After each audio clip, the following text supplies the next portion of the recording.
Make this carnival a special one at Spice Isle Jewelry. Get up to 40% off our collection of silver and gold jewelry with purchases above $115. Visit our 2 locations on Grenville Street, St. George's and Spiceland Mall Grand Dance and see our fine selection of traditional West Indian bangles, necklaces, earrings, rings and our unique handmade pieces. Step into Spice Isle Jewelry and shop in air-conditioned comfort with friendly, helpful and courteous staff. We also pay the most for scrap gold. Our repair service is second to none. Treat yourself or someone special with something special from Spice Isle Jewelry. Serving you since 1986. Call us on telephone number 440-3155 or 440-6648. Sale ends August 31st.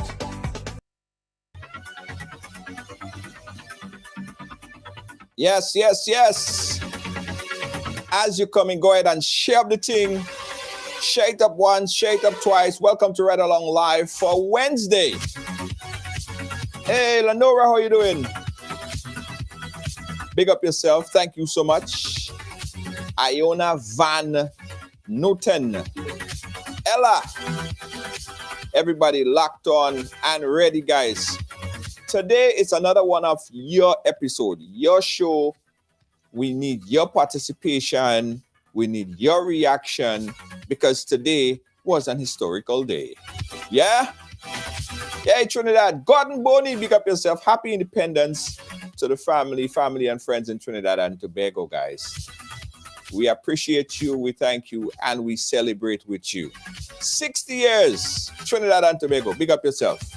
Jane Chateau, how you doing? Thank you so much.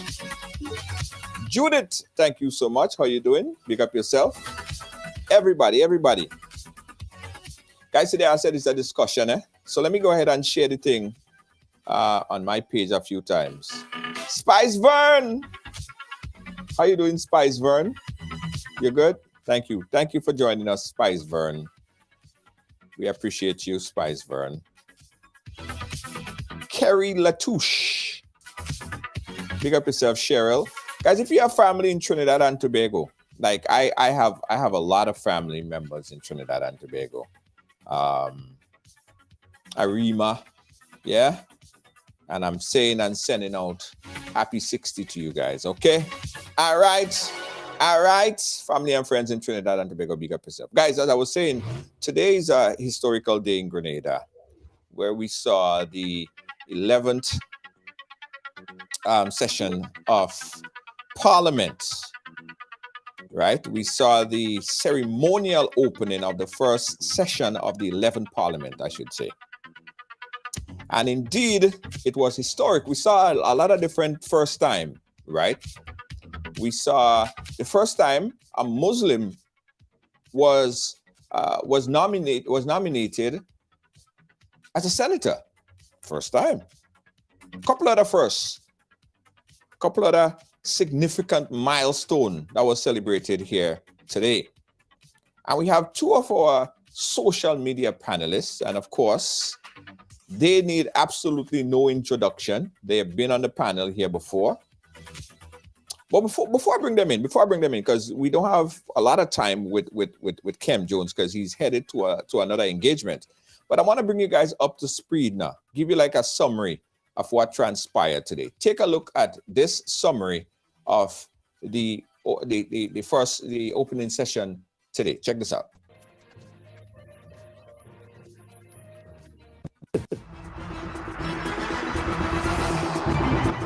This is News Card, bringing you the latest breaking news of the day.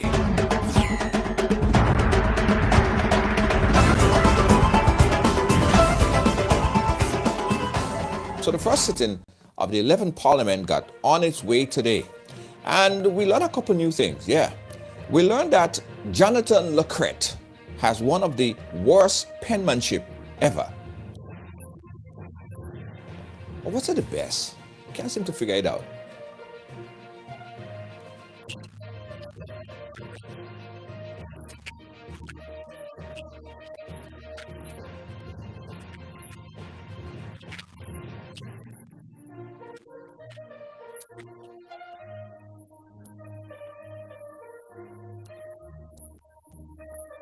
We learned that Dr. the Right Honorable Keith Mitchell won the pen because he worked hard for the pen. So give him the pen.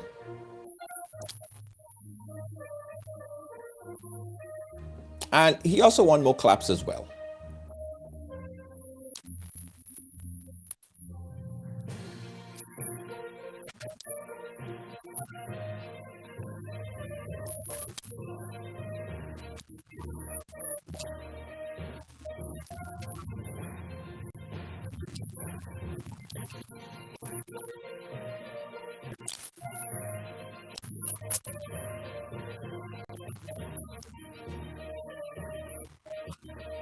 But where is Leo Cato?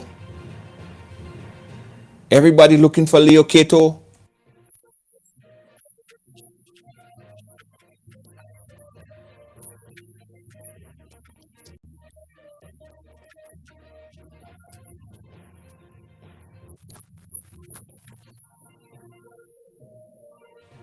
Oh, there's Leo Cato.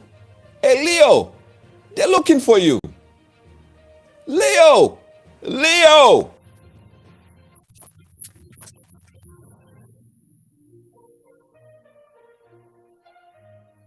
Now, the truth and the fact, guys, Leo's supposed to act like that. It's not that Leo is deaf and he can't hear, they're calling him. He's supposed to act like that and put up some resistance. That is tradition. That is the old time tradition. So nothing wrong with Leo. As you can see right now, members are actually pulling him as he put up some maximum resistance before he gets sworn in as Speaker of the House. That's old time tradition.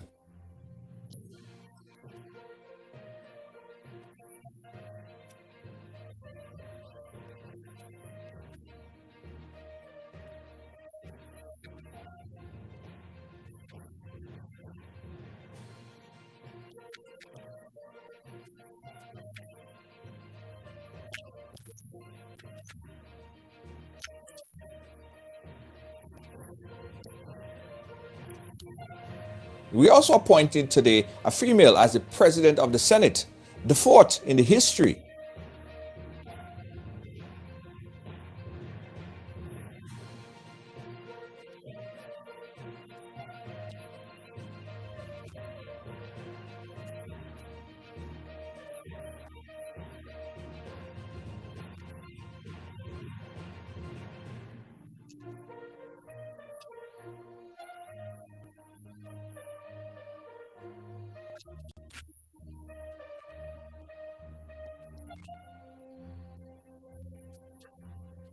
By the way, to date, there have been no female nominated to the Speaker of the House. The senators, elected officials was all sworn in today. And we did see another first. Yeah, today. The first swearing in of a Muslim senator. Yeah, the first time in history that a senator has been sworn in on the Quran.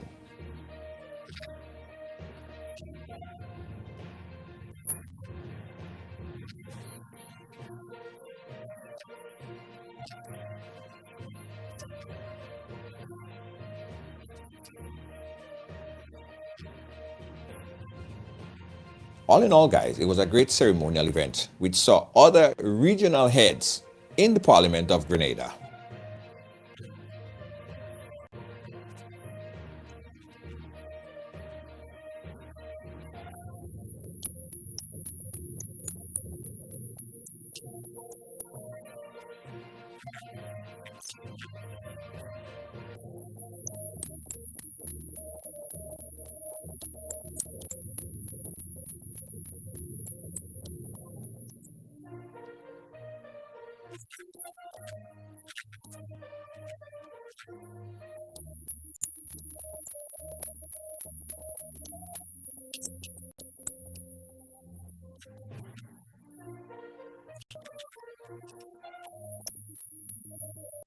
So what was your overall take? The highlight, the low light, the dim lights? Comment at the bottom. I want to hear what you got to say. I'm going to be reading and checking out your post. Keep it locked here to Ride Along Live.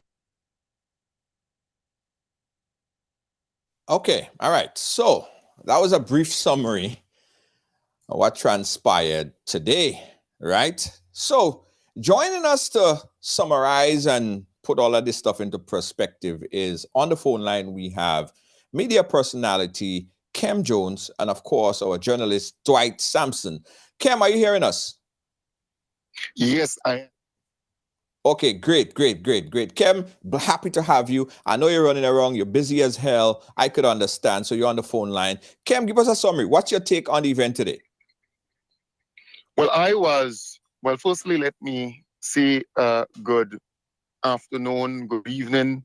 It depends on where you are, to your viewers and your listeners. And it's always a pleasure for me to be on this very popular platform. And Junior, you're doing an excellent job. I want to say that I was very impressed with the level of, attendance, firstly. We had quite a number of people attending the event. In fact, I spoke to a person who has been involved in that for many years. Yeah. And he told me that's the first time he has seen so many people attending this ceremonial opening of the parliament. So there was a buzz, there was an excitement. Also, seeing the amount of young people being sworn in, taking that oath, both female and male, it made me feel happy because I have always advocated for youth involvement in politics, in policy making. In other words, we cannot be on the sideline looking at the big folks, quote unquote, the senior folks, quote unquote, the elder folks, quote unquote, making the decision when we are the majority in Right. terms of the composition of our population. So I was very, very impressed with that. Seeing Leo Cato become the Speaker of the House, that was excellent, right? And Dr. Decima Williams also becoming the President of the Senate. And some people may say, well, boy, look as though St. Andrew this time wrong, getting more than their fair share. Mm-hmm. But I was really moved with the level of professionalism, the level of decorum, the level of, in other words, that standard has been brought back. The way Deacon Mitchell spoke, the Honorable Prime Minister, the way some of those ministers spoke, but really and truly, my takeaway there, Junior, was that life in itself is a stage. And there comes a time when you need to know, well, your time of acting, performing, doing is over, and you need to exit gracefully. Some people just don't understand that. And that came from a number of people. And I summarize it in that way, that Dr. Mitchell time on the stage came, gone, finished, and it was a kind of mismatch, a misfit. Him being among those young, energetic, forward-thinking people. At this point in time, it was a misfit. Not only that, he came late. And I can tell you, Junior, I could make this individual with mud. He intentionally came in late with the hope that he would get some round of applause or some kind of attention. But that did not happen. Further, when he took that oath, Junior, it was just a laugh. It was people seeing some comedy, some comedian on display. And I don't want to be harsh to this guy, but he needs to be called out.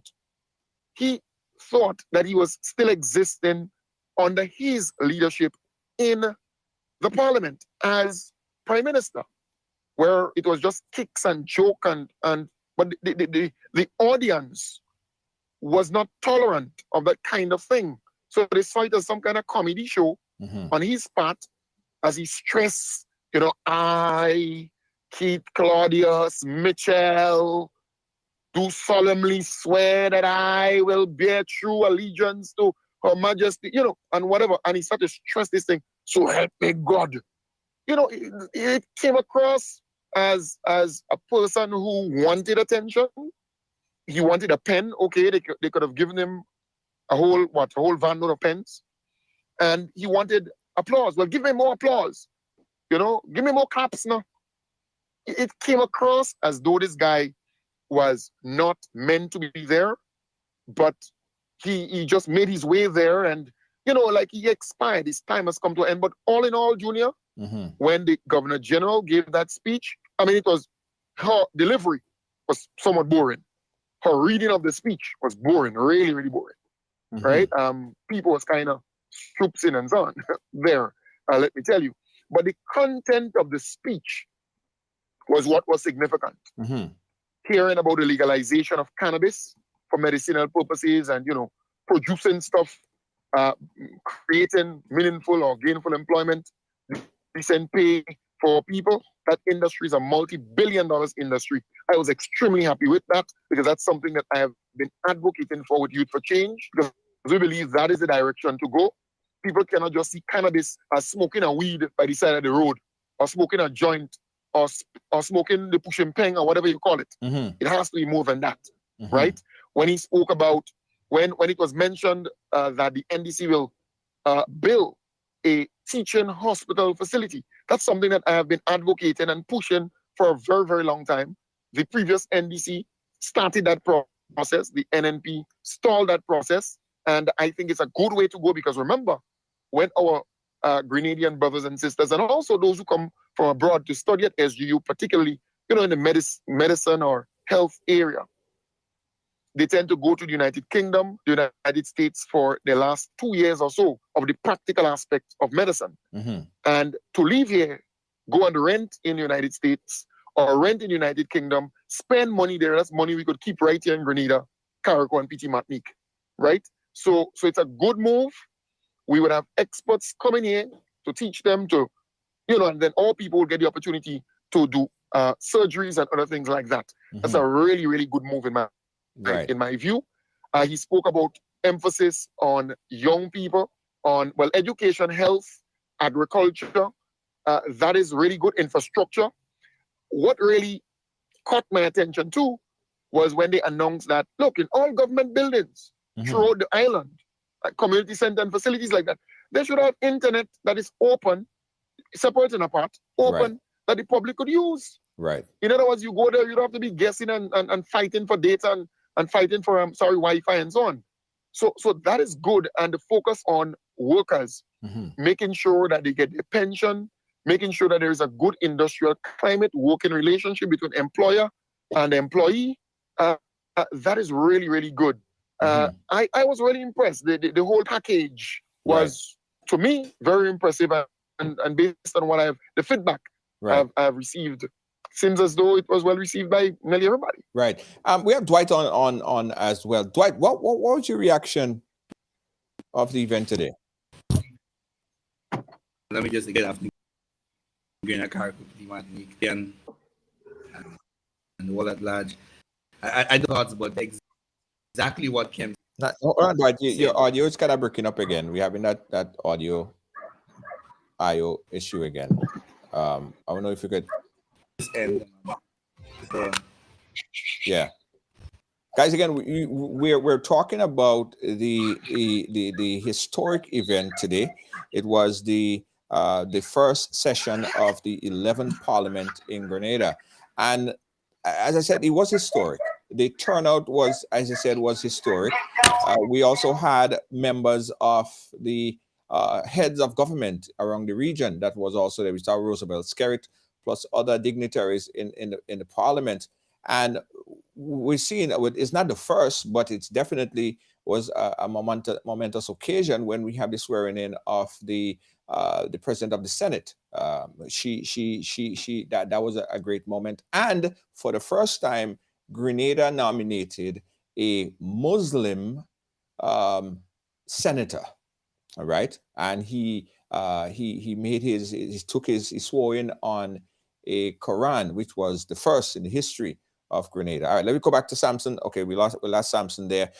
Kem, while we try to get Sampson back there, I want to talk about appropriation and in terms of funding for the opposition and the opposition. The opposition district and members of the opposition. What kind of appropriation, financial appropriation, usually does the opposition side get in terms of for the district or the constituency? Right. Well, you see, Junior, in our democracy, once you're in opposition, really and truly, you are not the person behind the wheel. Right. So the government runs the show. Right. Whoever is in government will run the show. And even if they have a person who is elected for a constituency, the government can actually have an office there where that person has nothing to do with it and administer all the programs and programs and activities and everything else. The member of parliament for that constituency receives, I think it's about $1,200 or so dollars. Right. Right. That's about it. Because when Tobias Clement was minister of, the opposition leader. Yes. And Dr. Mitchell was prime minister, he was clamoring and saying, look, you need to give more. You need to have, a proper office set up.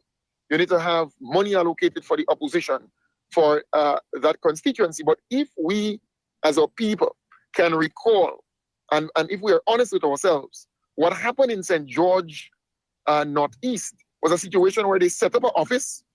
Tobias had nothing to do with that office. Again, the same operation that he was running. Mm-hmm. He couldn't go there. They had a line person responsible for that constituency, doing the drains, doing the road walk, doing everything, the seed and all the different programs. So government was actually administering that.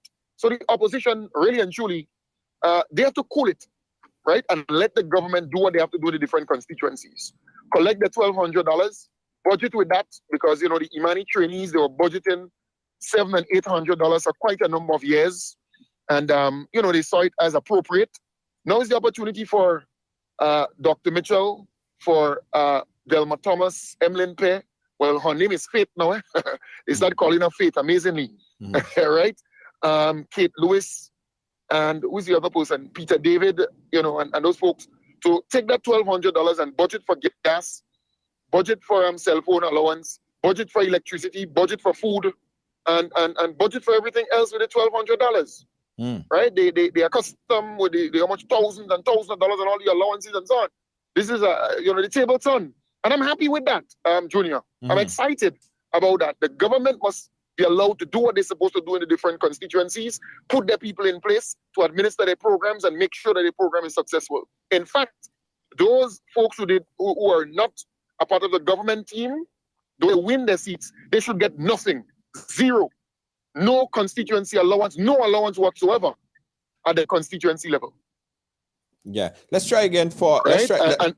Sorry, Kem. Yes, no problem. Yeah, let's try again with Dwight. I was simply saying that's my position. Right, they should get zero. Right. Okay. Let's try again with Dwight. Dwight, are you able to hear us? I'm hearing you loud and clear from all right. My end. I'm just okay. So good. We got Dwight back on the program here. Dwight, what's your reaction? What's your thoughts on this historic event today, the first session of the 11th Parliament? All right. So good afternoon, Junior. Good afternoon to my colleague Kem, and to Green Card, Kupiti Madnik, and the rest of the Eastern Caribbean. Today I was actually beaming with pride. This ceremonial opening of the 11th Parliament is one of the first sessions of the opening of Parliament I've actually watched the program in its entirety, from start to its finish, including listening to the throne speech, which was quite a bit boring.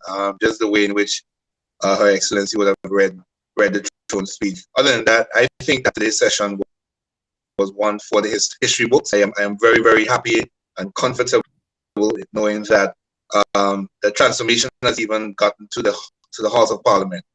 As the Prime Minister would have alluded in his interview thereafter with legendary broadcaster Brenda Batiste, that this Parliament is going to be about substance more than hype, and the conversation is going to be based on substance. And so I'm looking forward to the conversation. And I want to agree with my colleague Kem. When I say this, and I say this absolutely no apology, I think that it is a monumental embarrassment that we had Dr. Mitchell and Clarice more or less sitting in the parliament among these young people. I don't know about you, but if I'm sitting in a place where I'm seeing all these young people around me, I would have felt misplaced. There's no question about it. I would have felt as if, what am I doing here? And I'm beginning to feel like the Prime Minister would have felt a bit of that, because been clamoring for attention, I think. But right, is it unfair to ask? Is it unfair to ask why they're doing here if they was duly voted in by their constituency? But then I mean that's a reasonable question. But then the other reasonable question to ask is, at what time or what period is it enough is enough? When do you decide to bow out and raise up the next generation? Excuse me, of leaders. Dr. Mitchell has been in the parliament for 40 years. So Dr. Modest just about 20. I mean, when is enough? Enough. When it's time that you mentor and raise up the next generation of leaders? When are you going to say, listen, it's time for me to pass baton on and sit back and... Okay, hold on. Just stick up in right there, because I think we need to dive a little deeper in there. If the constituency keep re-electing them, who is it for us to say that is their time to leave? The constituency could re-elect them as much as possible. But at the end of the day, I mean, do you have a conscience? You're telling me that you've been in the parliament for 40 years in the same constituency. You have not raised up a young, energetic leader that you can safely transition power to, and you can say to the constituency below, I have mentored, I have trained, I give my support to this person, right? And you go out on the campaign trail and support them. A good example of that, Junior, is in St. Kitts. Dr. Denzel Douglas has been Prime Minister for 20 odd years. The man, I mean, don't stab at me. I still do believe that he should bow totally out of politics. But the man has handed over the leadership of the party to a younger, vibrant leader. Step aside, run in his constituency because his constituency people really wanted him. Run in his constituency, won in his constituency, and is supporting a young prime minister. And I'm saying this could be the situation that we in Grenada. You cannot tell me after 40 years you have not mentored nobody, that you have not trained nobody, that you have not schooled nobody. There should be an option. There should be options of young people, male and female, that could vie for the seat. So Jonathan Lacquette could have had fair and equal competition at the polls, right? And this is what I'm saying. This is what I'm saying. I have no problem with the constituency branch re-electing someone to sit in the parliament. But you have to make that decision that, listen, I have been in this for 30 years. It is time for me now to hand over the baton to another generation of leadership.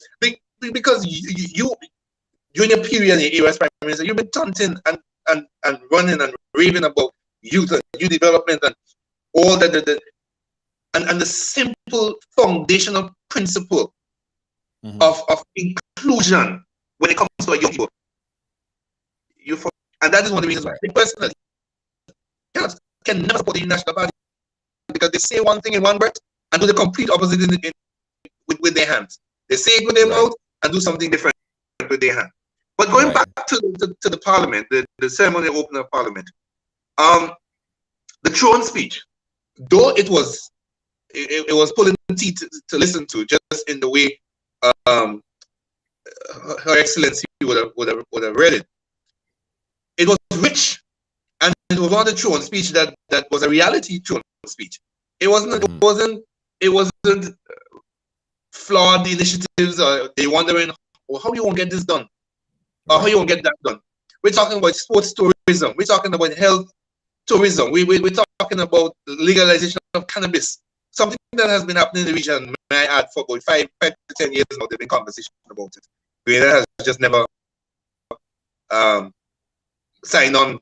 Well, I don't say sign on. Grenada has not yet begun that conversation. Right. They're talking about ICT, paperless, moving toward paperless, and the initiative. And what I love about, and I'm not saying this because I am an NDC supporter. I am saying this because almost every public engagement that this government has had, They always go back to their campaign promises. You hear it every single time. They're reminding you that they haven't forgotten and that they're sticking to the plans and initiatives that they came to the Grenadian people with during the election campaign. We heard it this morning to our speech. Stick up in there. We only have Kem for like about 5 more minutes because he has to go to another engagement. But I'll come back to you, Dwight. Kem, I wanna pick your intelligence on this topic, because I know that's something that you've been talking about, are very passionate about over the past weeks. When do you believe that we'll start hearing a rigorous debate between Dr. Kit Mitchell and Deacon Mitchell, or the opposition and the current administration, on stuff like phone gate, cell phone gate, fate, and other very widely spoken about items? When do you think we will start hearing those debates? Well, look, Junior, I want to commend Simpson for articulating in such a manner, because I believe what he said speaks to what the Grenadian people are actually talking about, want, and believe in. His view is realistic. Right. That is, it's grounded in our people and what we believe in here in Grenada, Carriacou, and Petit-Matic. I want to say that we are convinced that investigation will commence in all of these matters. It's just a matter of time. In fact, I want it to start right now because I want to see some of these people go to jail. When I went at the parliament today, I saw Sheldon Scott, for example, at the parliament there. I mean, maybe he's there to capture certain moments with Dr. Mitchell and NNP and so on. But in my mind, I saying this guy should not be here. He should be where he really should be. Right? When I look up at the hill, at Richmond Hill up there, I could see him up there. Right?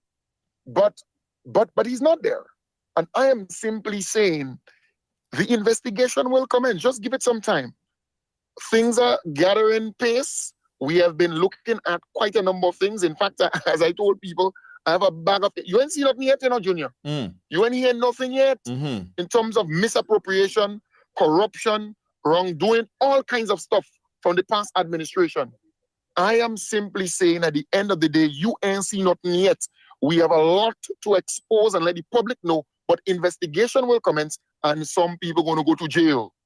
Believe me on that one. They're going to go to jail and they will have to account for the wrongdoing for the many, many, many years. And look, people are looking forward to that. People voted for that. Good job. People are looking forward to that, Junior? Yeah. Here in Grenada, people are looking forward to that. And I would really want to see some decision on that front in going forward. And I believe it will happen. Because, look, a friend said, one thing with Deacon Mitchell, he is not the kind of person to just speak, and not act. He take his time, he's meticulous, he take his time, and then he will do what he has to do. And that is what is important. So I am convinced it's just a matter of time for all these investigations to kick off and for some conclusion to be had on them. And I'm excited. I'm excited with what I've seen thus far. I'm excited about the future. Because I believe it's great. People are happy. I've never seen that before. A lady came up to me today. She said, "Oh God, Kem Jones." She said, Kem Jones. She said, happy. She said, I don't want nothing. She said, I already have and so on. But she said the level of peace that she enjoys, the level of happiness that she enjoys, it's remarkable. It is remarkable. Yeah. I'm excited. I'm really, really excited. But while he was speaking about the historic moment of the first Muslim to be sworn in as a senator. Look, this young man is very intelligent. This young man, he has a track record of service. His family has a track record of service to country. They put country first. And he's a Grenadian. For people who don't know, he's a Grenadian. I believe in this young man. I believe he will contribute significantly to the richness of the parliament and to the business community. Look, I am excited about this individual and all those who have been elected or appointed to go in the Senate and not only that, in the House of Representatives to really make a meaningful contribution towards the advancement of this country. I'm really excited. I've never been so excited, you know. I said to a friend, Junior, he said, well, Kem Jones, you look at a big work. I said, look, I was never in this for big work, you know. Right. The peace I have, it is more than $1 billion. I am at peace. And the Grenadian people, they're at peace, Junior. I'm excited. Today was a very, very, very good day, right? And seeing Roosevelt Skerritt, seeing the, that's Dominica, the Prime Minister of Dominica, seeing the Prime Minister of St. Lucia, and, you know, some other diplomats and so on there to support Deacon Mitchell. I mean, it was kudos upon kudos upon kudos. Thumbs up. Yeah. Right? Yeah. Kem, thanks for chatting with us, because we know you're on a mission. You're heading down to that event, and we just sent out our congratulations to all the ministers, all the MPs there for us. I know you're going to be rubbing shoulders with them. It's always a pleasure, Junior. It's always a pleasure. Thank you. And Sampson, you have a guest there, you know. Yeah, man. Junior, thank you very much for everything that you have done, not just for me, but for many people. And keep up the good work, my brother. Thank you so much, Kem. Thank you so much. All right, guys. All right, blessings. Great. Yeah. Sampson, what about you? We've been hearing a lot. I mean, within the past couple weeks or so, we heard so much about the faith organization. When do you think that, or do you think that the NDC, the now NDC, would contribute time into investigating? Because it was said that even with the suitcase thing, that the government probably wasted so much time and they lost necessary time that was needed to do administrative work. Do you think that we'll see that debate in Parliament? Okay, well, let me begin by saying that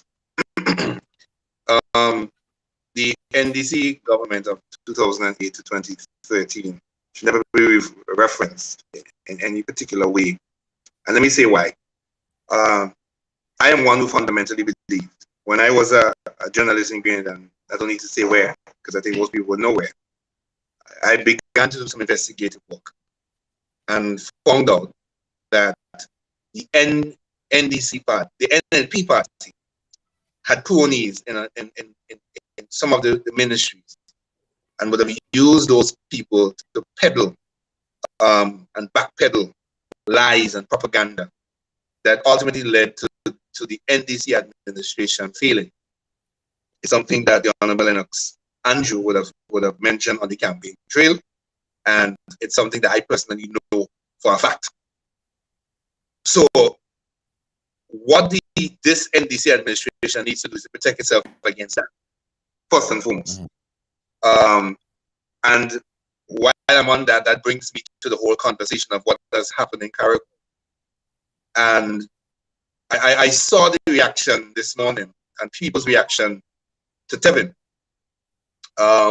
He was one of the ministers to have gotten the least applause. While applause doesn't make a man, it gives a reflection of how people think. And let me say this. The NNP party and the NNP administration as a party, as forming the government, which had formed the government, created opportunities for its people,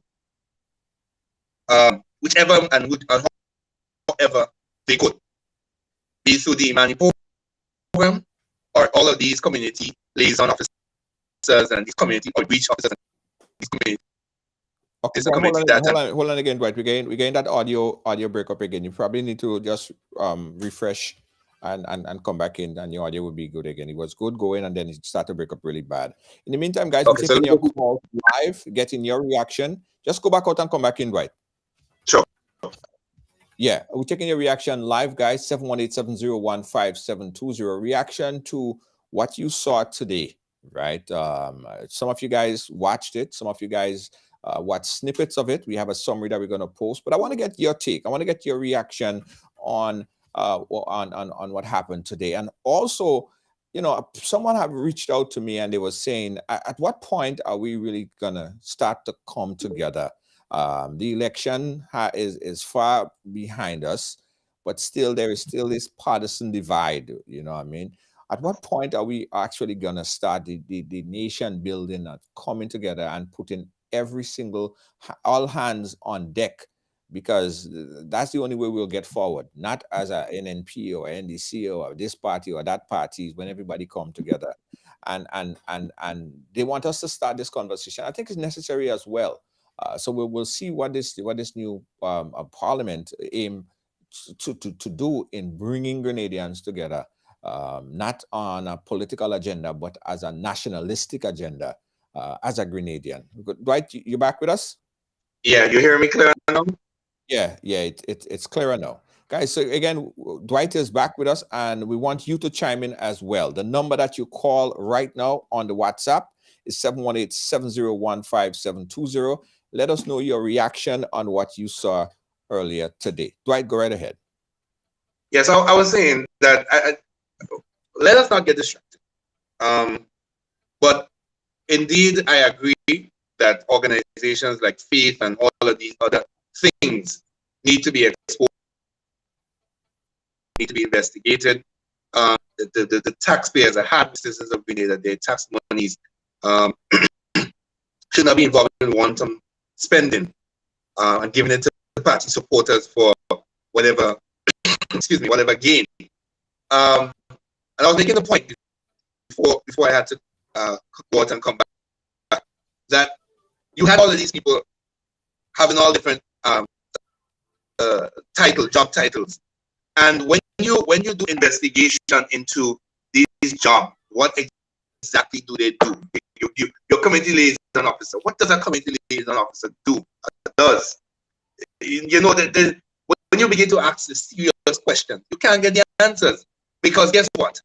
It was just an opportunity to give a cousin, a friend, a supporter, somebody involved in the party branch somewhere, an opportunity to earn $1, because they're trying to keep them happy, so that they will continue to vote for the party in the successive elections. And while I am not for, I am totally against taking other people's mouth. I want to believe, and I want to agree, that these persons who that's causing the stir knew what they were getting into, and they knew that had the NDC won the election, that they were going to be without a job, either by leaving themselves or by being asked to leave. So to push this whole victimization, and I'm being victimized and all of that nonsense is really, really pitiful, right? What I have seen this time around, comparing to the time 2008, because I was around in 2008, is not, I don't want to say a sense of fair, but the people who usually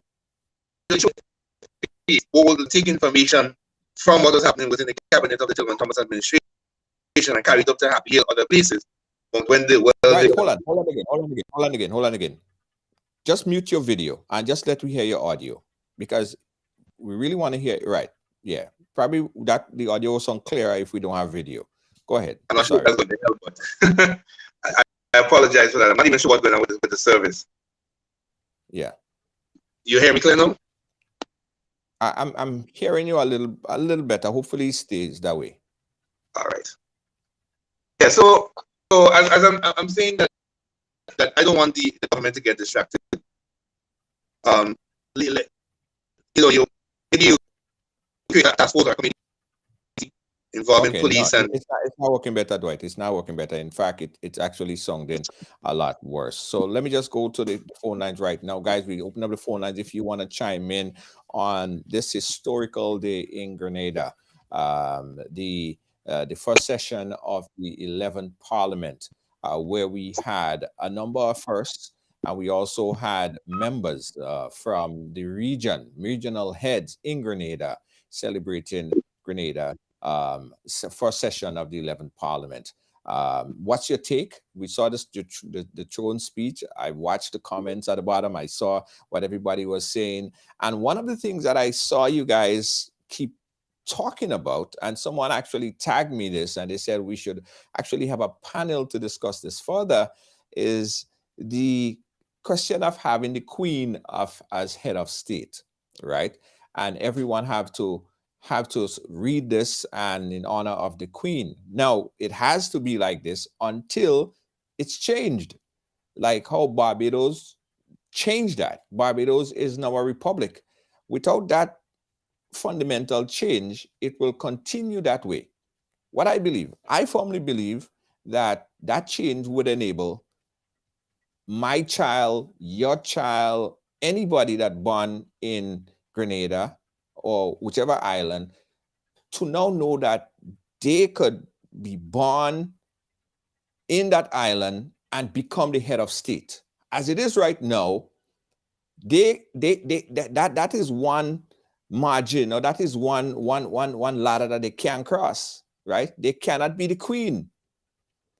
So open it up. I believe that we should have give every citizen of the country the opportunity to rise to the highest level without any barriers. So I think that that's something that the government should take on as soon as possible too, because it does sound pretty annoying for real, and I agree. People say, "Oh Lord, why they have to pledge allegiance like they have to pledge allegiance to the Queen," and knowing the history behind it, people are very upset. But it will remain that way until it change, right? Like how Barbados was able to do it recently. All right. So let's also talk about this guy. 718-701-5720. That's 718-701-5720. Something we should have to explain. I guess the younger children don't know that. Yes. So it will continue, guys. It will continue to be that way until it is changed. It's a whole government change. It's a whole referendum. I believe it's a whole referendum change. And we all know what happened in the last referendum. There's a 2/3 majority that's supposed to be met. And in order to attain that 2/3 majority, one party cannot or may not be able to attain that 2/3 majority, that's 67 or so percent. It means that they would have to work with both sides. So both sides kind of have to want to do this, both the NNP and the NDC. But we all remember, when we hear referendum, we remember not too long ago when we had a referendum that failed. All right. So it's a conversation that we really need to have. All right. It's a conversation that we need to continue to have, but it's a serious conversation. Because just like how people were serious about changing the name of Carriacou, Pity Martinique on the passport cover and all of that stuff, even people, when that was brought forth on the referendum, that failed. Even people in Carriacou and Pity Martinique voted against that. When there was so much, different things that I think was very useful, like knowing the date of the next election, or knowing the date of the election. And not only the prime minister could dictate there's a fixed date for election. All this stuff was good stuff, but it didn't go forward because it became politicized, right? So if we really want to have the removal of the Queen as the head of state, we have to be prepared to have serious conversation, serious dialogue about it, and both parties have to come together, and both parties have to do this. But for now, it's going to remain that way. It's going to remain that way, just the way how it is. Okay, let's try back Dwight again. Dwight, you're back with us. Try again. Well, right now we ain't hearing nothing at all. I was muted, sorry. Hear me now? Not good enough. It really sound crappy. Yeah, it really sound crappy. Let me put up the number back on the screen, guys, because I want you guys to comment on this, because we are bad. I realize that we, as a population of people, Jed, we are bad on social media. Sometimes we just go on the live, whichever live it is, Jed, and everybody they just objecting to everything, right? Because they are behind, they just objecting. But when it comes down to actual working and putting the practical work together, they always shine away. People want to say things like, no, we're having this conversation. What's your take on this, right?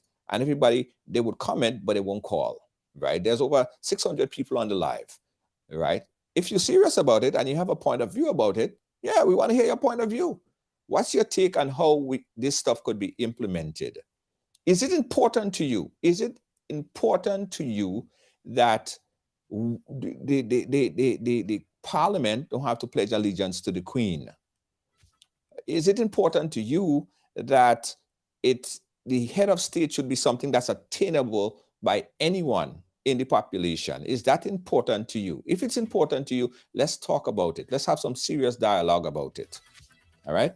So again, 718-701-5720. Let's talk. Someone is saying here that the value of the dollar will drop just like the other islands.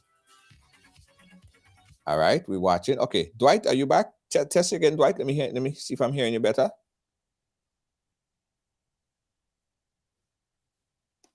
All right. Okay, somebody said they called many times and they're getting a voicemail. I'm not sure why that is the case. All right, let's jump to the phone lines. Caller, you live. Where are you calling us from? Hey, Junior, good night. Good night. How are you? Actually, I was driving and I had to pull aside. Yes. I'm calling from Trinidad. Trinidad and Tobago. And great. My roots is Grenadian, so a matter of fact, I have been one of the advocates for having the Queen removed as the head of state. Right. I think it's an insult to people of African descent. Mm-hmm. And knowing what the crown represented or still represents. I mean, yes, we know what history is behind the Queen and the crown and everything associated with slavery and so on. A matter of fact, I'm not even going to get into the conversation about reparations. I think once we want to say that we are independent and we're talking about autonomy and we're talking about self-sufficiency, we're talking about being a people that is proud, the Queen needs to be removed as the head of state. I spoke about it when we had the swearing of ministers, because definitely you could have heard the discomfort of many of the newly minted ministers having to pledge allegiance to the Queen, her heirs, and her subjects. We're talking about the Queen heirs, people like Prince Andrews. Come on, do you want to pledge allegiance to that? Disrespect intended. But if we're going to chart our course, especially going forward into the 21st century, we need to know that we are able enough, we are independent enough to have our own head of state, which can relate to us, which we can relate to, which is indigenous to us, which we can criticize, which we can praise, and everything that goes with it. This is long overdue if you ask me. If you look at Trinidad, when Trinidad became independent, I think after 4 years after gaining independence, they became a republic. Right. Because I think you cannot cut the umbilical cord halfway. It's either you have a total secession, and I'm not talking about in relations and so on, but those territorial heads needs to be done away with. And as we start the conversation about removing the queens, all of those old streets that represent slave masters and all those needs to be removed. Because just in it is, I think it is abomination. It is a daily reminder to us, and it's a disrespect to our foreparents to have people like the Queen as head of state, to have those streets that represent slave masters and slave owners and so on. Mm-hmm. It's a disrespect of African descent. That's how I see it. That's my 2 cents. Thank you. And I hold no qualms for that. I'm in total support of removing. It should have been done yesterday. Thank you so much. All right. Thank you so much. Thank you so much. No, the caller made a very valid point. Great. Because even as a country, Dwight, you back with us? Say something again. Let me see if the audio is back. No, I was saying that I agree with the caller he was alluding to. Yeah, absolutely. I think. But I think go ahead, Dwight. Go ahead. Yeah, we still swearing allegiance for successes and all of that. Dwight, your audio still bad. Your audio still bad. Your audio still bad again, Dwight. Your audio still bad. More than just the appointments or removing the Queen of head of state. There are some things I firmly believe, if we're serious about moving forward beyond that slavery and mental slavery that exists, right? We have to think about from a microscopic level. There are some streets, right?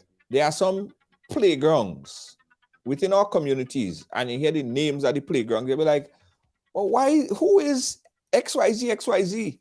That playground could easily be named after some prominent person in the village, someone who did a cricket player, someone who has some prominence there. So before we even get to the conversation about the Queen, how about look into your village and you see a street or you see a park and you're running around in the park and your kids running around in the park all their life, and is a Victoria Park or a name that you don't even know the person, or who is that? Who is that? So that's the first thing that I think we need to do. That is the first thing that we need to do. Yes, we want to get to the conversation about removing the head of state. We have to think about, as a caller said as well, how would that affect the currency that is used in the Eastern Caribbean region? Barbados did it, and there are different forms and shapes of republics, right? The Republic of Trinidad and Tobago and the structure of governance is different to the United States, right? It is different. Trinidad president is basically a formality. It's more of a formality. The executive powers and the day-to-day executive work is done by the prime minister, right? In Guyana, who is a republic as well, it's somewhat different. We have the president who does the executive day-to-day operation, and the prime minister is merely more seen as a formality, a figurehead, right? So then you have to figure out what shape would the republic take, and as the caller rightfully said, how would that affect your bread? How is it going to affect your dollar? Does it mean that you may have to start printing your own money? And Lord help us if we have to do that as a small country. Where would that leave us? Right? So all of this conversation need to be had before we start talking about what they have to say, thing to the Queen. That's how the thing's set up right now. That is how it's set up right now. But we want your call. We want your point of view on this topic right now. We open up the phone lines. Guys, if you can't get us on the direct phone lines, we want you to call in on the WhatsApp. Yeah, Dwight, go ahead. Yeah, I was saying that the Commonwealth of Dominica, a republic, a style of republic, still remains with the yet you obviously CCB, Eastern Caribbean Central is still not right. We're not able to make sense of what you're saying. We're not able to make sense of what you say. The audio is really bad. It's really cracking up. And I know you're making some good points. I know you're making some excellent points. But it's like every other 2 words we're hearing something. So it's really hard to understand what you're saying. Dwight, call me on the WhatsApp still. Call me on the WhatsApp. That will be clearer for now. Because I know you have some very good points and we want to get your valid points. All right. Yeah, is the internet over on Dwight, and we'll try to fix that. Guys, again, we want to talk about this. We want to talk about one, the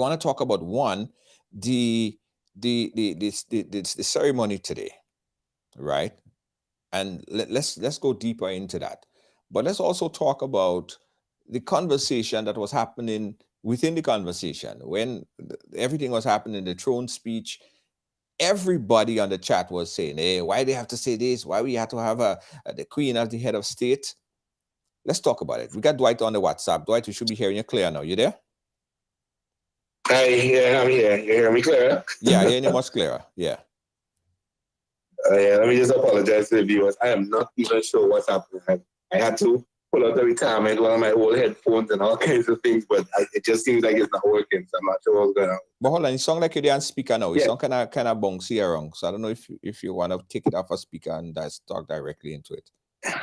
Yeah, so I was saying that I think it's definitely a discussion that we need to have, and it's definitely a route that we need to go. Yeah. It doesn't mean that we getting rid of the ECCB dollar that we use as our currency. It doesn't mean that we will be getting rid of making the prime minister a figurehead. It simply means that our allegiance the change of allegiance and the change in terms of the structures, some of the structures for our executive branches will change. Excuse me. So I think it's generally a very, very informed decision that we need to make, and we need to do that not just for Grenada now, but for Grenada in the future, for the generations to come. We have had a very rich history on our own. We have done tremendous, have made tremendous strides since 1974, and we continue to do that till today. But I don't think while it is a very important decision, I don't think it's a decision that we should make just because we need to make that decision, or make the decision because the masses is saying that we should. I think we should weigh the pro and the cons. Yeah. There should be much consultation and discussion on the matter. The different NGOs, the churches, the various arms of government, and the different branches of government all needs to come together and add their voices. And we need to hear constitutional experts like Dr. Francis Alexis QC, Christopher Nelson QC, and so on and so forth, coming out and speaking, and giving us the raw data, the raw information. But Junior, let me just finally add that I think the time for that discussion, and I'm not talking about making the change, I'm talking about the discussion, is now. Yeah. Because we are in a season of transformation, and transformation has been the watchword since June, well, way before June 23rd. The whole conversation of transformation and the transformative agenda. And I think now is a critical time. Now is an important time. But it also is a lot of work for this present government. That will be another thing added to their plate. And of course, 5 years is not much time. They're already in governance for 2+ months now. And it seems like time is not going, but time is going, and it's going quickly. Yeah, and 5 years, as you said, is not a long time. If any government need to work on its agenda, because you look at it like 5, but it's not even 5 years, say 4.5. Say 4.5, because in that half, you have to say 4.5. Yes. Yeah, because in that other half, you're probably campaigning for the next election, and you're not thinking about that. And there are so many agenda items at this point in time. This whole change, transformational items that's put forth during the campaign, and for the government to take 50% of their time and resources and put it towards removing the Queen of the head of state, that would basically cut down a chunk of the things that they would want to do as administration. Yes. So although people want it, everybody talking about they want it, is not just wanting it and just snapping your finger and let it happen like that. You know what I mean? It's a lot of work. It's a lot of things to consider. It's just a lot of work. It's a whole lot. And I promise you guys, within the next couple of weeks, within the next couple of weeks, and it's costly. And it's costly, very costly. Within the next couple of weeks, I promise you, I will have a constitutional scholar, lawyer, and a panel that would give us some more information on how the process go, right? Because we understand that people are annoyed and people are frustrated and they don't want to hear nothing about the Queen and look, Jamaica did it. How can we do it? Why can't we do it?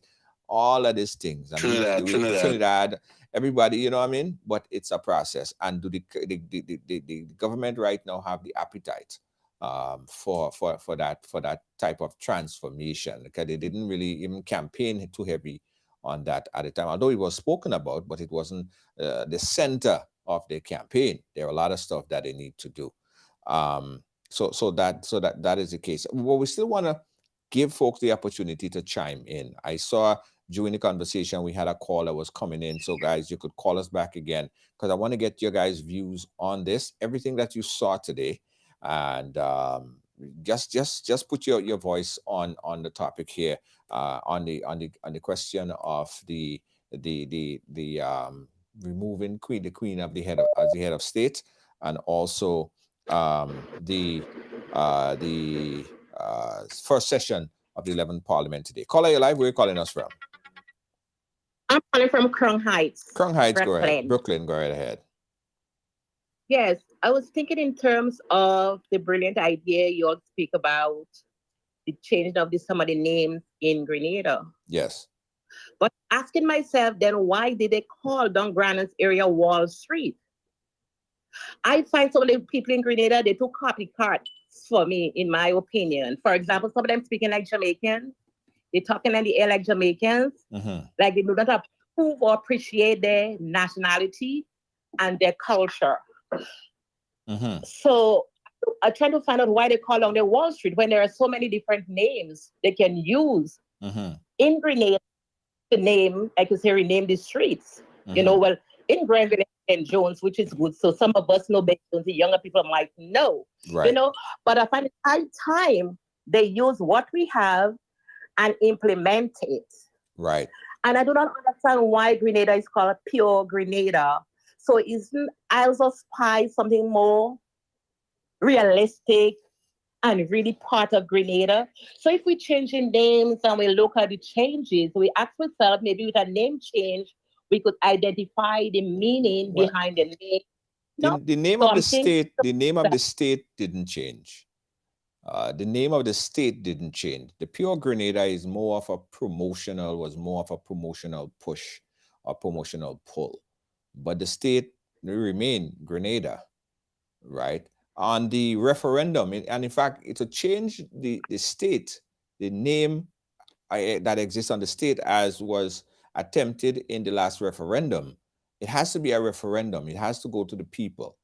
And then there have to be a 2/3 majority, which is 67% of the population, right? And we all know NNP don't have 67% of the population. NDC don't have 67% of the population.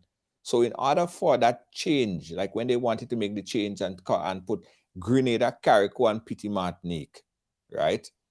So that that name would appear on the relevant documentation, like a passport and stuff like that. That was voted down, right? That was voted down, you know, and as I said earlier, even people in Carriacou that wanted that change for a very long time because the process became so politicized. Some people in Carriacou even voted against that article or line item on the referendum, right? So to answer your question, the Pure Grenada is not the change in the name of state. That has to go to the people. If you pick up your passport, it would say Grenada. That's what it would say on your passport. The name of state is Grenada, not Pure Grenada. That was more for a promotional, like tourism, you know, tourism push-pull, right? But you know what? Growing up, I learned about Grenada and I learned Spice Isles and Isles of Spice, where everything is nice. But it's Jab Nation. We go in greens. Pure Grenada. To myself, which Grenada am I belong to? So, but like you say, hopefully they may have Tamburn Avenue, Tamburn Street, Mango Road. I say, from a community level, what needs to be done? Yeah. Community people within the community have to rally their representative, because in my village, right? In my village, Union, Richmond, right? There is a pasture they call Union Pasture. They could change that pasture name and call it Raw Lewis Park, or Raw Lewis Pasture. Raw Lewis play cricket in there every day. Steve Mahan, these guys are known within the community. So it has to be done from a start as a community, from a community level first, right? You might be from Mount Horn, you might be from Tivoli or wherever, and there was a prominent person that lived in that area there, was an honorable person. I think it starts with the community to rally their representative and have that notoriety given to the person. And that's where you need to start. So when we're talking about big things like changing the name, which I said I'm totally for, but there's some other smaller things that needs to be done that we ain't even doing from a small community level. We ain't even touching from a small community level. Why is Victoria Park in Grenville? Why you have to be called Victoria Park? Why you have to be called Victoria Park? I know. You're right. You have to start from a community level because with this initiative, then you could go from a community level, then you could go to a parish level, and then you could go to the country at large. Right. So maybe with the going back to the community and having these community meetings, that will be good. Because it will give the people the opportunity to express themselves and be part of the transformation, be part of change, and then they can say, yes, I was part of that when they changed the name. I was on the panel, I suggested. Because a lot of people is very smart. They have brilliant ideas, but they don't have the avenue or the place and means to express themselves. Because like you say, we are prominent sportsmen. Yes. Calypso. It's so much we can do. Somebody who made a contribution to the community, we can use them. And after some time, they change it. Just like in schools, it's about time SARS changed the name from Pigot. Who is Pigot? And these kind of things in the house, in the house's name. So we start to know those names. Well, So the names, okay. the names at the houses, as far as I know, the names relate to some of the past teachers.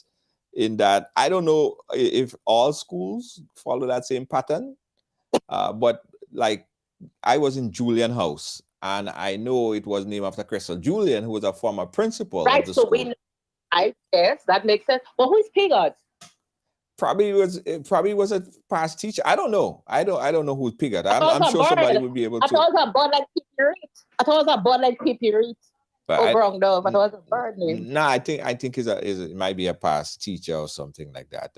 I don't know. I could be wrong. But thanks for you calling in and chatting with us, caller. We really appreciate you. All right, bye-bye. All right. 718-701-5720, guys. That's 718-701-5720. We're taking your calls live, and we're talking about the first session of the 11th Parliament that was held in Grenada today. It was a historical event on many different levels, and it was really the first time that a lot of people got a chance to watch the entire sitting. I know, because a lot of you guys haven't really, you don't pay much attention. It seems like more people are focused on what's happening in politics in Grenada these days, because the accessibility on social media.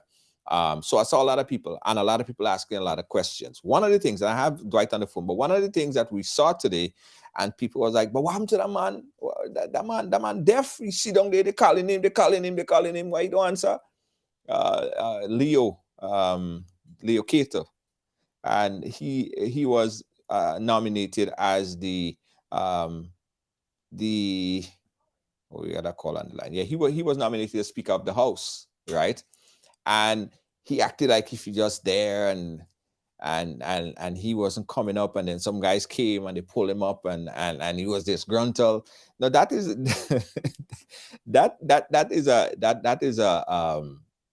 come from far back, as late, quite down in history. So it's something that has been done and carried over so many years.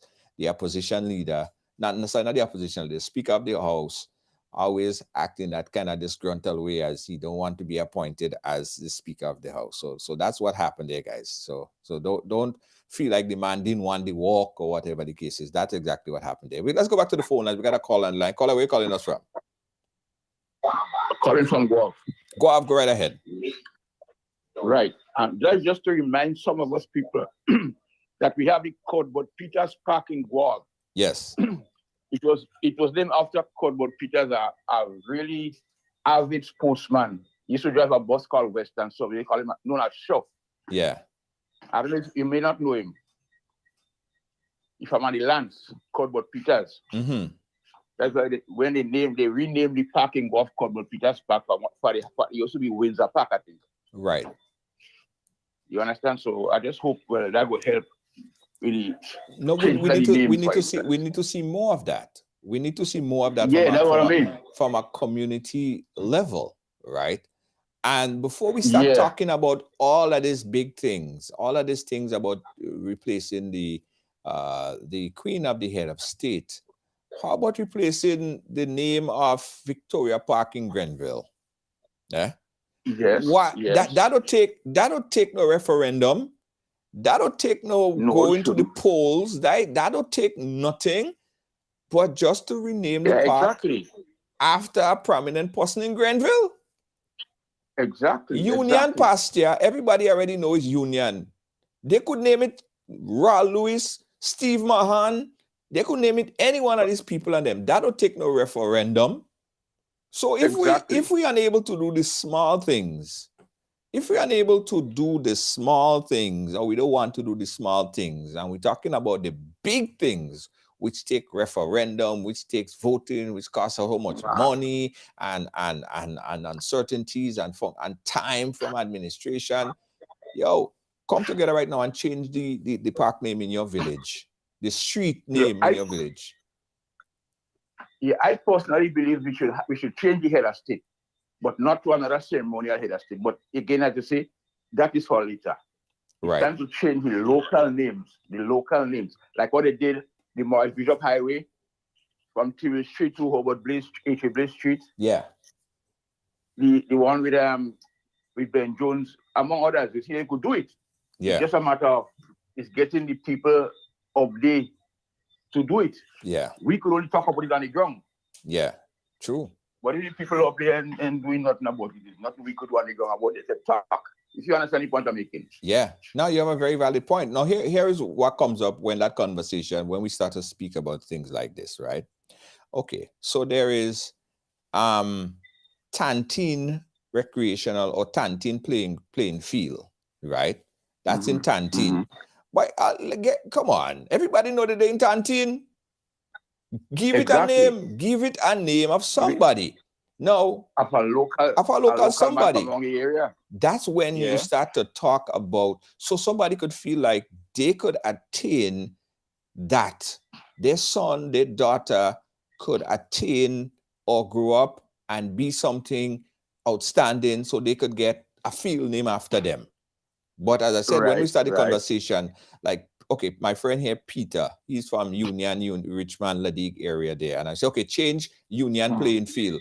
And he said, no, leave Union playing field. Don't touch it. You see, we start to already, we don't want the small changes, but we want the big changes. You see, again, I could understand Peter up to a point there. Because you grew up with that name. You sort of get inside you sort of. Yeah, but so you take a lot of stamina to really get it out. But change is necessary. It's necessary. Change is necessary. I quite agree.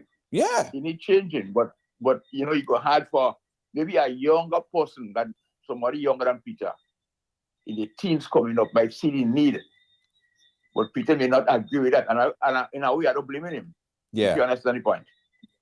Yeah. So that's how it is, Thank you, my brother. We appreciate your point of view. Okay. Right, cool. You're welcome. Yeah. Okay.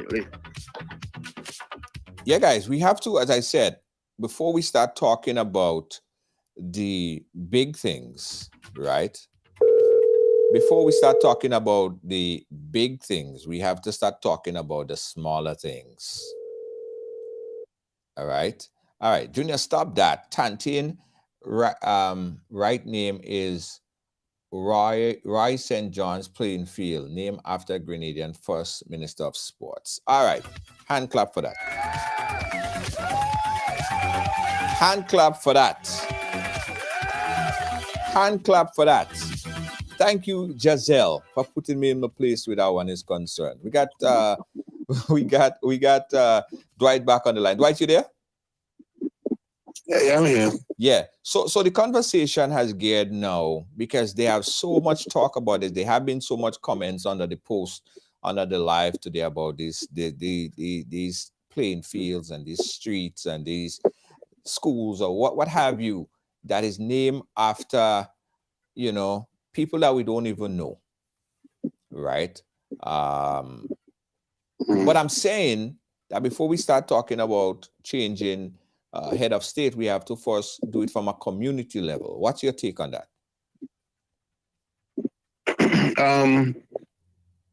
Well, so to be honest, a lot of the names that we have, Monjalou, Pedmota,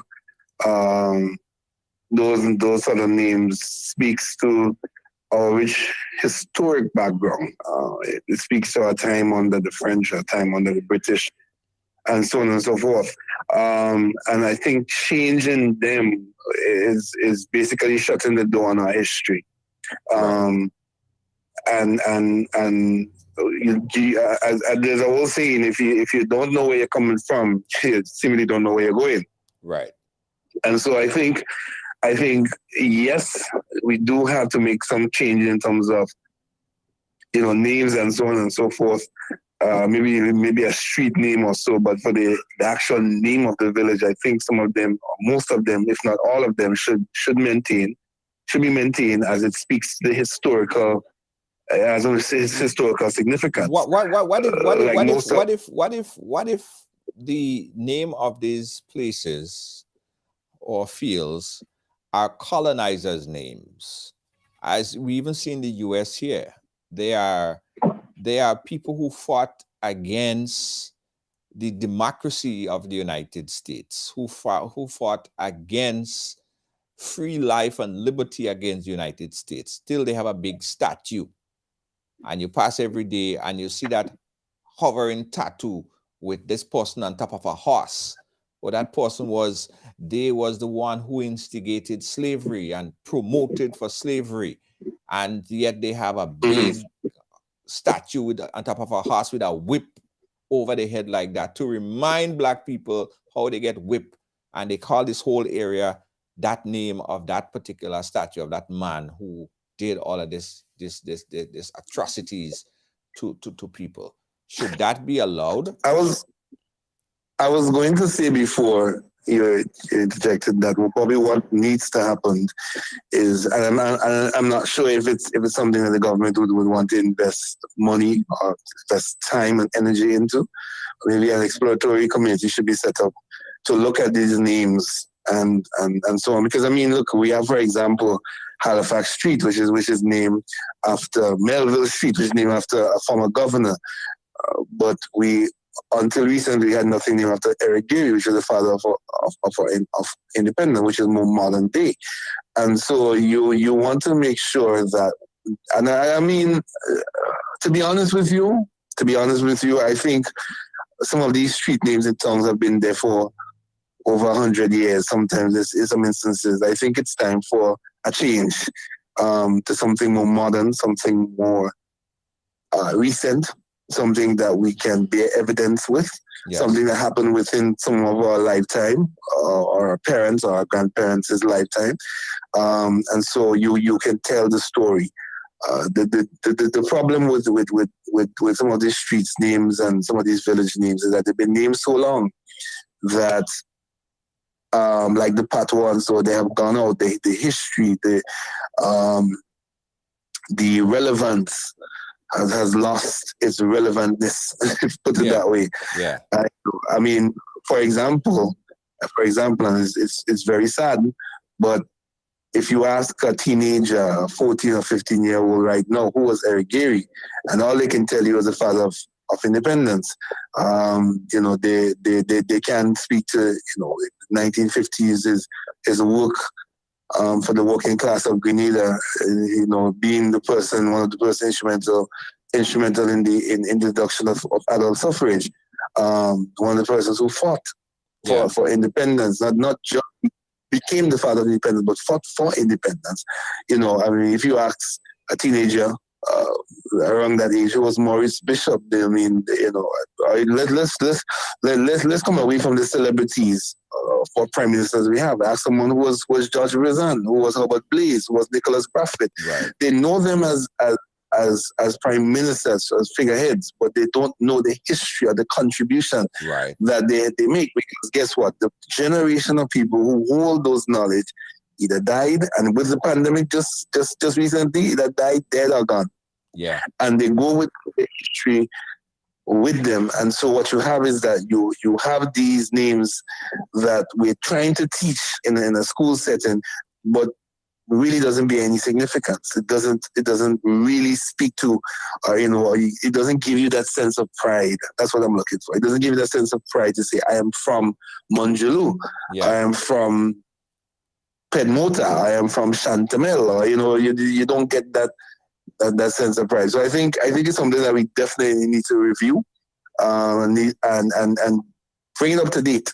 You know, we have like people like Anderson Peters, who has made invaluable contributions in the arena of sports.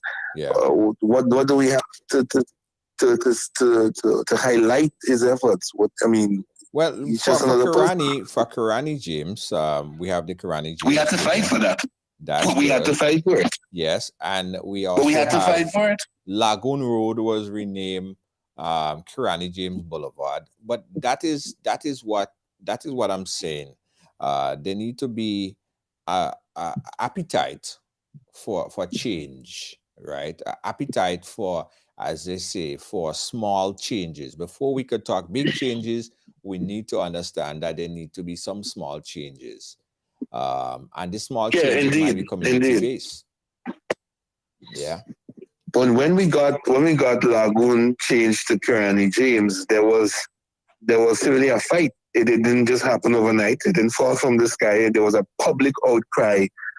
And it wasn't for anyone in St. George's. The people of Guelph, the Republic of Guelph, wanted something significant in Guelph to celebrate the hero.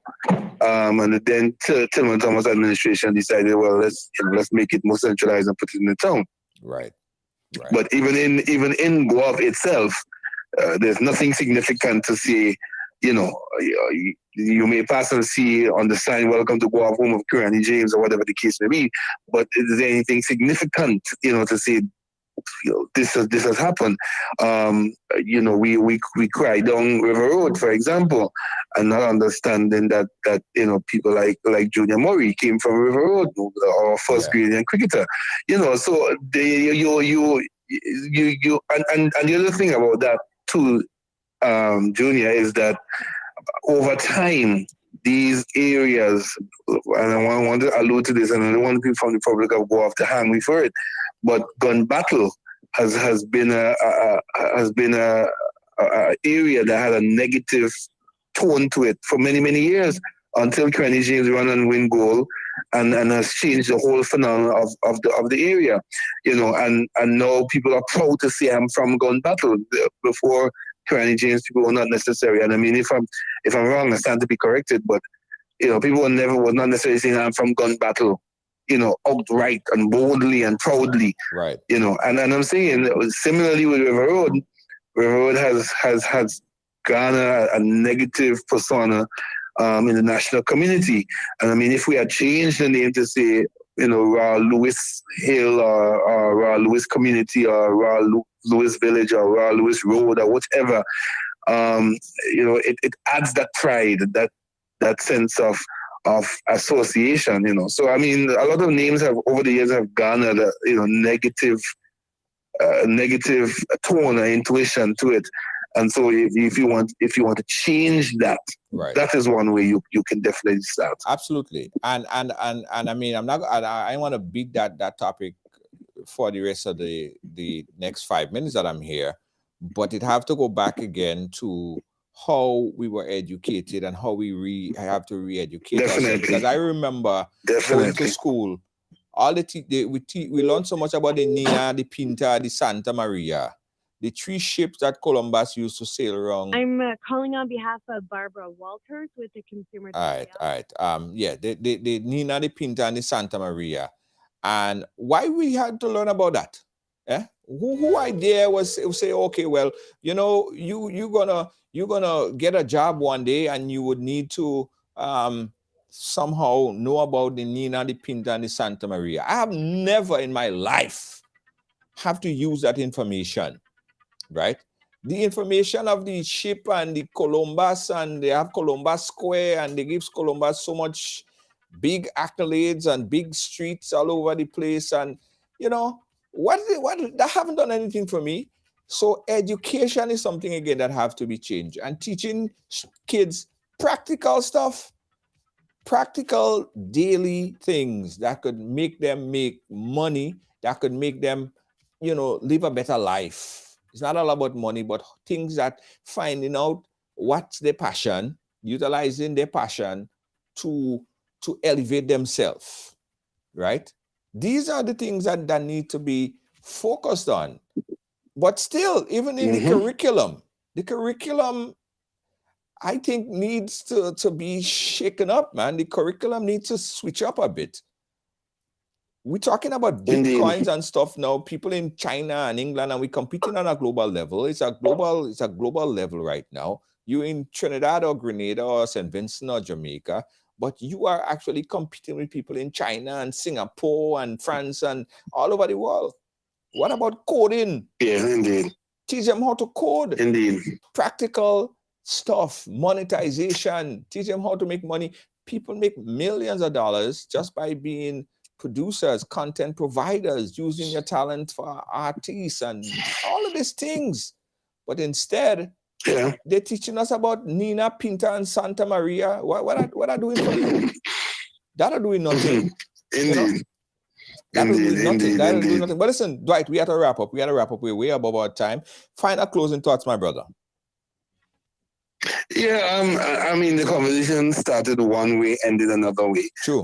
We had some technical difficulties, but all in all, I think it was a sensible conversation. I think it you know, I love these kind of conversation where it is not steered by anything, any utterance of ours, but basically the audience, you know, steering the conversation in the direction of the information that they want.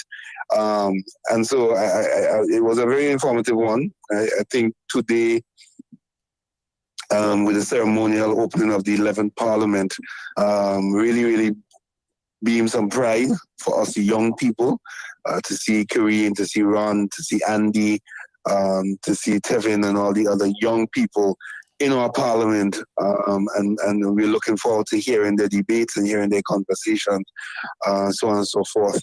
And then to get to the conversation about the names of villages and so on and so forth, I think it definitely says what is being uttered on the ground. Yes. So I think it's a conversation that needs to be had. And you know, and we definitely need to celebrate our own. If this is one way we can do that, absolutely. Let's do it. I think one thing about history is that history is forever being written. It has not stopped. And I think one of the things with us in the Caribbean, especially in these smaller islands, is that somewhere along the line, the pen has dropped and never was picked back up. And I think that we need to really begin to celebrate our own. George Grant has died a few years now, and you know, he seemingly has gone into the history books, and the book has closed. You know, and we want to have these people celebrated. You know, so definitely, it's a conversation to be continued, Junior. And I'm always here when you need me, bro. Yeah, man. Thank you. Appreciate you so much. Yeah. Well, I'm sorry, Emma. Emma say it's the Nina, Junior. It's not the Nina or the Nina or the Nina. I try hard to forget these things because I'm telling you, I went to school and my composition book, and that was on essays and that was on tests. And imagine if you don't know these things, you fail. Imagine if you didn't know these things, right?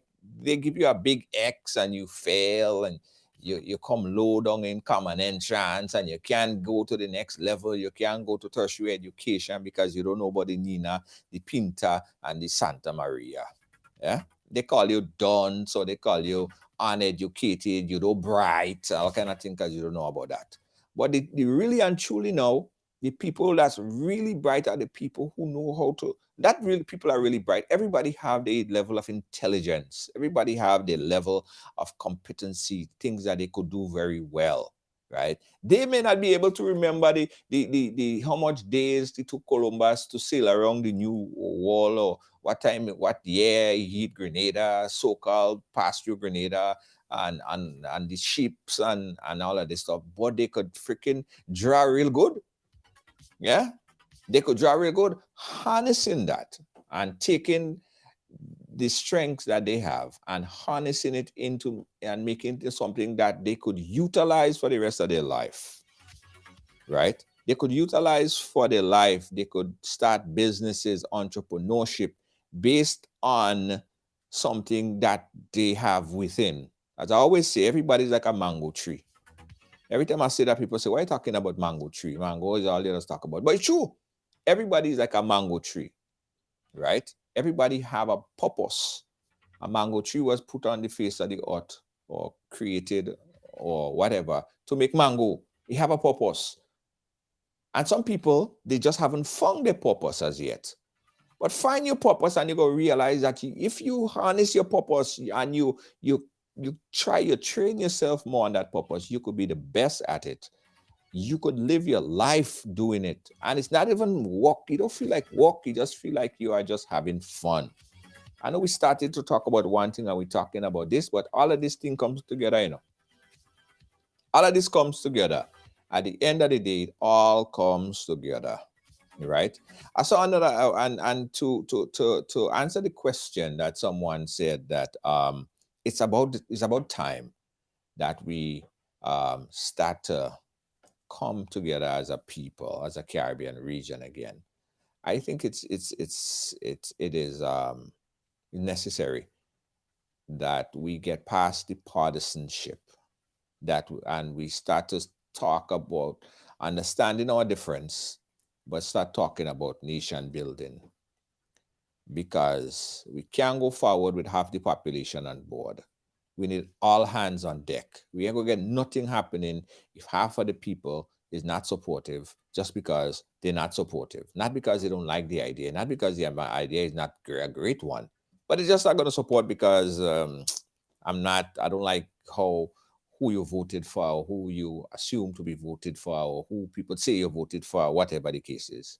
They don't like it because of that. And we ain't going forward because we have half of the population just against moving in a particular direction. We need to stop that. Yeah, we need to figure out how we could come together to move forward. Whether you don't want to use forward because forward is a political organization word, move ahead. Yeah, how that one song? Move further ahead. That is a better word. It's non-political. We need to do that. All right, we need to do that. And forget about the crab in the barrel syndrome that a lot of us have. Whenever we see someone in our own community rising up, we say, whoa, nah boy. You have to concoct some kind of plan to either get some kind of lasso to pull him down or to break the ladder halfway so he could fall, so you can never get up again. Yeah? Instead of being proud of seeing someone that looks like you climb up that ladder and is proudly going up that ladder of success or whatever, instead of being proud of that, a lot of people just feel it's an opportunity to take that person down. And we need to work on that too. So before we talk about Queen, before we talk about changing the Queen, we have to take ourselves away from the mental slavery, the slavery that tells us that we have to envy our brothers and sisters instead of helping them up. You have $20. You don't need the $20. Somebody need $1. Somebody just need 50 cents. But you ain't gonna give them. Yeah? Because for whatever reason, you ain't need it at this point in time, and it could save this person's life, but you ain't gonna do it. So all of that, we have to start talking about that force. We have to get over that mental slavery force, the hatred that we have deep within force, before we start talking about anything else like Queen and head of state. All of that is the preliminary thing that we have to do. And it's true. Thank you guys so much, Val, John, and everybody else that stayed on, shared, and is a part of what we do here on Team Ride Along Live. We say we love you. Yeah, we love you bad. All right? I really appreciate you as well. So, we invite you to join us again tomorrow. Tomorrow, we have another song booth. Tomorrow, we have few artists on the song booth. They're in studio. They're going to be doing their thing inside the studio. I have a surprise for all you. Tomorrow is going to be nice. This weekend, we're getting ready for Labor Day, and that's going to be amazing. All right? Real vibe. Yeah, real vibe. Tomorrow. Thank you. On behalf of all our production team here, our senior executive producer, enough respect. I respect this woman, the hardest working person on Team Ride Along. Lois JJ, thank you so much. To our hardest working moderators, yeah, they work hard. Lot of mercy. Deanne Fraser, Kibbs, and of course, Gail Charles, all you work real hard. Yeah?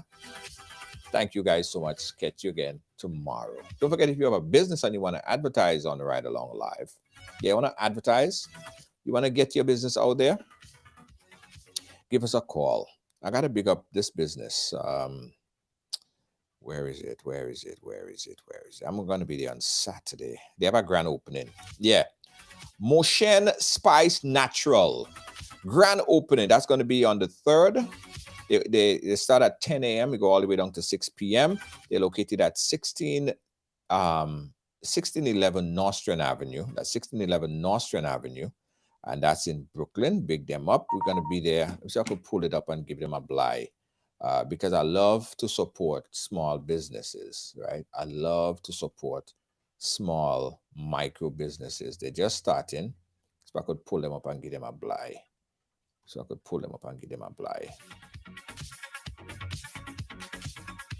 All right, there it is. So that's where we're going to be on Saturday, guys. It's called Motion Spice Naturals. It's a grand opening on Saturday. They're located at 1611 Nostrand Avenue. Yeah, that's 1611 Nostrand Avenue. Real good vibe. Tune in to Ride Along on Saturday to find out more about Motion Spice Natural. Grand opening on Saturday. Again, if you have a business to advertise, if you have a business, an event, you want to get advertised right here and Ride Along Live, give us a call, inbox us, and we'll show you how you could get the maximum push for your business. Catch you guys tomorrow. Bye-bye.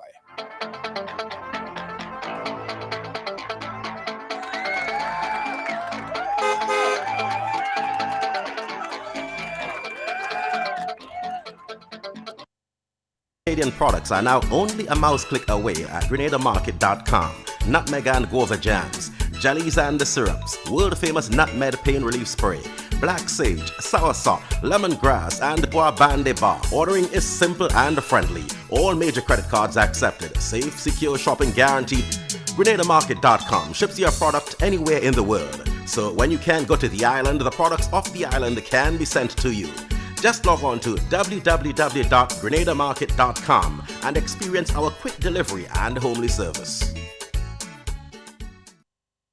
This carnival is special one at Spice Isle Jewelry. Get up to 40% off our collection of silver and gold jewelry with purchases above $115. Visit our 2 locations on Grenville Street, St. George's and Spiceland Mall, Grand Anse, and see our fine selection of traditional West Indian bangles, necklaces, earrings, rings, and our unique handmade pieces. Step into Spice Isle Jewelry and shop in air-conditioned comfort with friendly, helpful, and courteous staff. We also pay the most for scrap gold. Our repair service is second to none.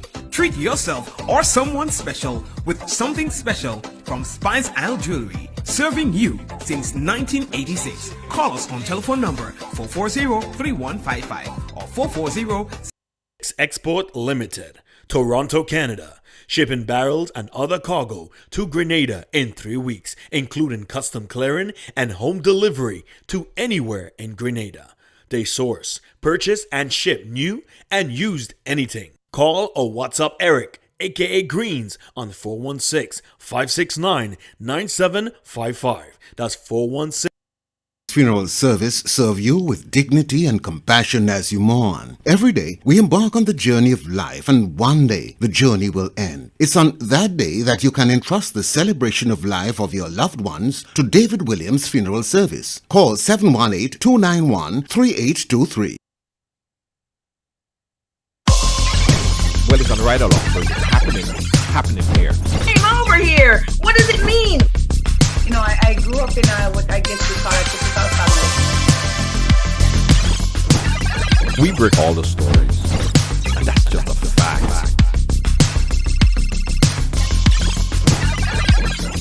And that's why everyone has a story to tell. Right along live.